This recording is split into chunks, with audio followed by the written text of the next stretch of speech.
man. Detroit versus everybody, man. Detroit, we rep the hardest, man. We gain the hardest. You know what it is, man. Detroit, CJ, holla at your boy when we get home. Don't forget to check out our sponsor, The Health Blaze, at thehealthblaze.com. 100% all natural products from lotions, soaps, foot soaks, bath bombs, and much, much more. Use the promo code Goodfella1Boxing. Tell them your boy CJ Goodfella sent you. Get 18% off. We out. Excuse me. I watched Kavaliauskas and Vergil Ortiz, so let's talk about it, man. Power's still out, so watched it on my phone. But shout out to Vergil Ortiz for a good win when he stopped Kavaliauskas in the 8th, dropped him 6 times. But I thought he got dropped early on though. I started with Kavaliauskas. He just ain't got no conditioning. But also with Kavaliauskas too, he didn't fight the right game plan. You know, for him, so he would have survived. He would have survived, or he would have went longer, maybe the distance, had he listened to me. Had he bagged up, let Ortiz open up and countered Ortiz. Sorry for the dog, he crying over nothing. Had he bagged up and let Ortiz work and countered Ortiz off his work, he probably would have caught Ortiz or dropped him. All right. But you know, he chose to counter punch off the front foot, which wasn't a bad idea neither. When you got a young opponent, usually young, dumb, and reckless, you know, you press them and they just feel like they gotta tit for tat, they gotta get you back, and Ortiz just fought discipline. Ortiz looked like a young vet, and I thought Kavaliauskas should have touched the body more too, but you know, he chose to go on the front foot and be a aggressive counter puncher which I thought he should have been on the back foot and baiting Ortiz in the counter punch, but really, you know, shit, that's pretty much it. That's what happened. You know, I think he hurt Ortiz and he dropped Ortiz. They didn't count it on the stream. On this video I watched, they didn't show it again.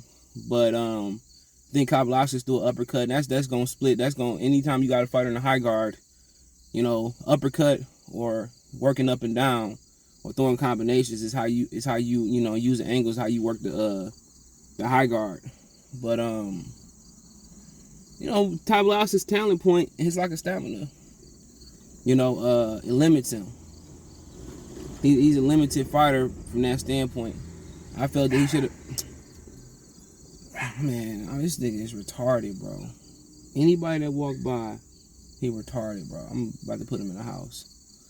Chihuahuas, they just something not right up there sometimes. But I thought he should have been on the back foot countering Ortiz, but he started pressing Ortiz, right? And Ortiz, he got Ortiz in the run.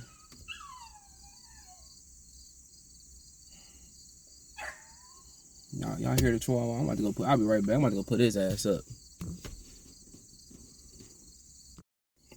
I put him in his cage.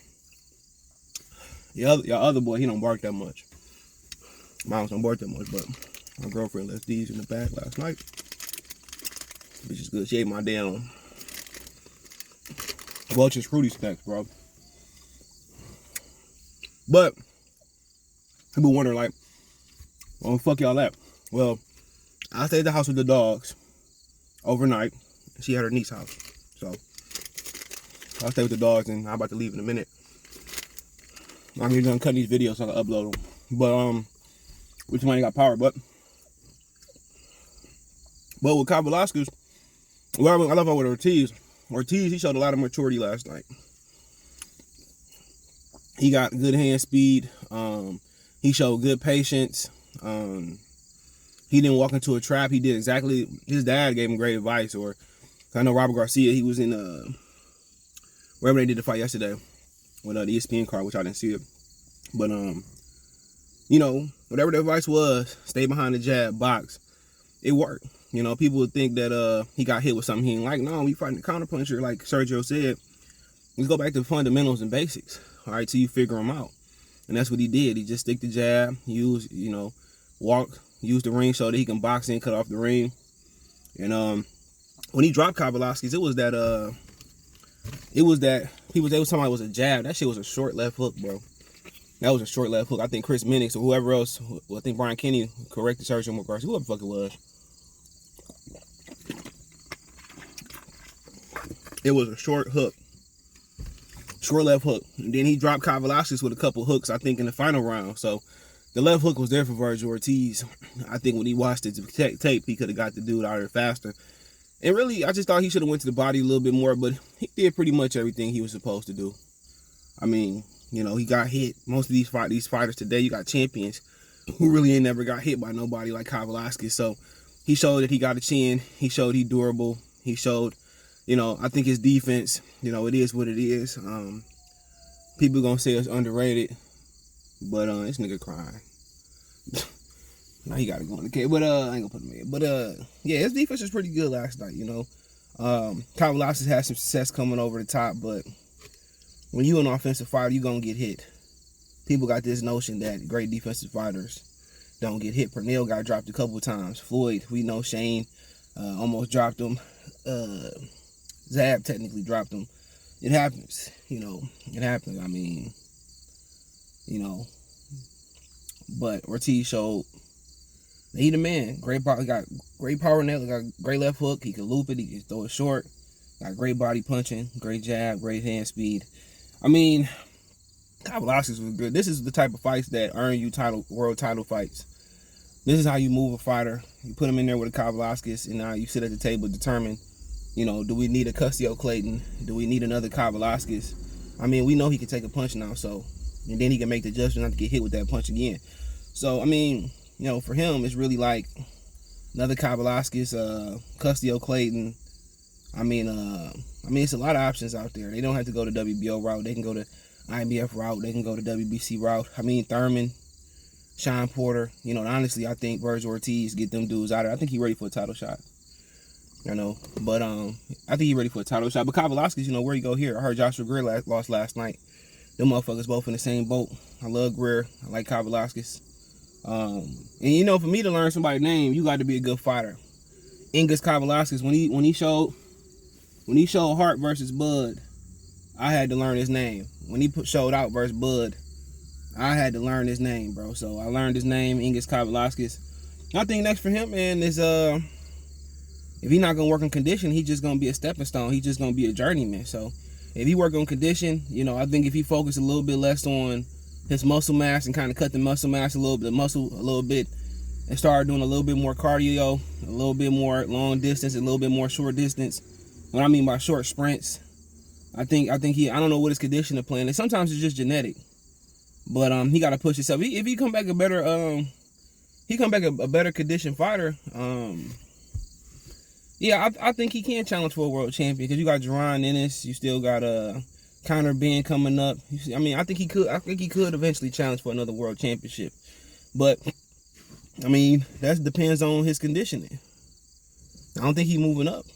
Is he a little bit muscular? I think if he just add more conditioning to his shit, man, just running, sprinting, hitting the bag more, but his conditioning all whack, man. It's whack.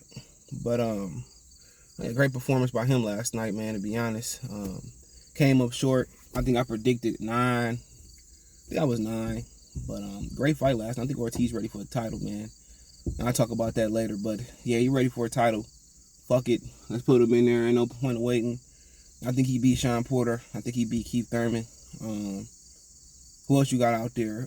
The other cat, Qdoba, that was with Top Rank with PBC, not IBF mandatory. You know, real talk, man. Don't sleep on him beating on Spence neither. Don't sleep on that fight, bro. Especially with Spence with the eye injury. And people got mad because trainers kept saying he not the same fighter. You know, and he not the same fighter. Who expect to be the same fighter after a car accident? Nobody. So, I mean, real talk, man. I think he's ready for Bud, ready for Earl. Why not? He got good hand speed, show good boxing ability, can cut the ring off, a little defense. You got to clean up when you're offensive, you're going to get hit. I mean, that's just what it is, but why not?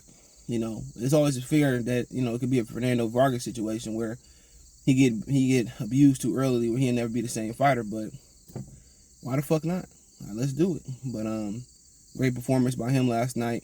I was impressed. It's what I expected. It's just what I expected, man. Great fighter.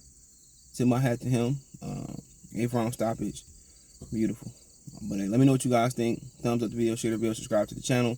Don't forget you find me on Twitter, Facebook, Instagram, Facebook group link in the description. Anytime you want to reach out, hit me up. Want to make a financial donation? Cash App CJGood313. That's in the description. PayPal link there as well too. Venmo CJGood313. Other than that, man, best way to donate. Thumbs up, share the video, subscribe to the channel. Check out the fight reaction playlist. And real good fight, man. Shout out to the Frisco Star. They got a special one there. But hey, on to the next one. I probably I don't know how I'm gonna upload it, but I'll probably be on to the Rigging Down. I watched that at the casino. I didn't see the ESPN card, by the way, but peace.